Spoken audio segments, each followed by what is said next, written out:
জঙ্গলে ঘেরা গ্রামের হাতির দৌরাত্ম্য রোজকার ঘটনা। প্রায় সারা বছরই বাঁকুড়ার বর্জরা বনাঞ্চল সংলগ্ন কালপাইনি ডাকাইসিনি গ্রামে আতঙ্কের আবহ, যে ছবি বদলায় না পুজোর দিনেও। দুর্গাপুজোর শুরুতেই গ্রামে দাতালের দৌরাত্ম্য, মাথায় উঠেছে ঠাকুর দেখা। পুজোর আনন্দ ঢাকের আওয়াজ, গ্রামের সবকিছুই যেন ম্লান। দুর্গাপুজোতেও তাই প্রাণ ভয়ে কাটছে দিন। কি করে কাটাবো? বাড়িতে বসে কাটাবো। কেন আমাদের হাতির ভয়ে তোমার কোথাও বেরোতে পারে না। আমাদের গ্রামে তো কোনো দুর্গাপুজো হয় না। আমাদের জঙ্গলের মাঝে ঘর, সবসময় হাতি থাকে জঙ্গলে।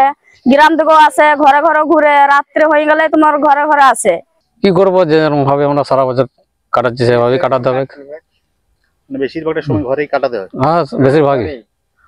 পূজা বলতে আমাদের জঙ্গল মানুষের কোনোদিন পূজা বলতে উপভোগ করতে পারিনি।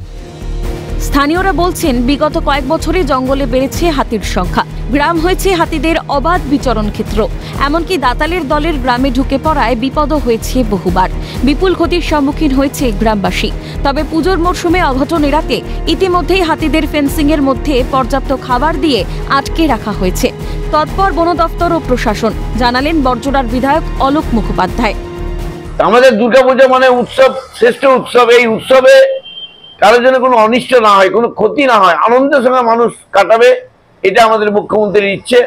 বিভিন্ন যে গ্রামগুলো রয়েছে আরো সেই জায়গায় মানুষকে আমরা সতর্ক করেছি, প্রশাসন লেভেল থেকেও করা হয়েছে, এবং রেঞ্জ অফিসার, থানার আইসি, বিডিও এরা কিন্তু অ্যালার্ট আছে, সেখানে ঢুকে আছে, খাবার পৌঁছানো হচ্ছে, ব্যারিকেডের মধ্যে আছে। আশা করি কোনো অসুবিধা হবে না। উৎসব থেকে তারা ব্রাত্য, পুজোর অনুভূতি তাদের ম্লান। মন ভার হলেও বিপদ এড়াতে তারা সদা সতর্ক। হাতির আক্রমণের আশঙ্কা সঙ্গে নিয়েই তাদের জীবনভর বাঁচার লড়াই।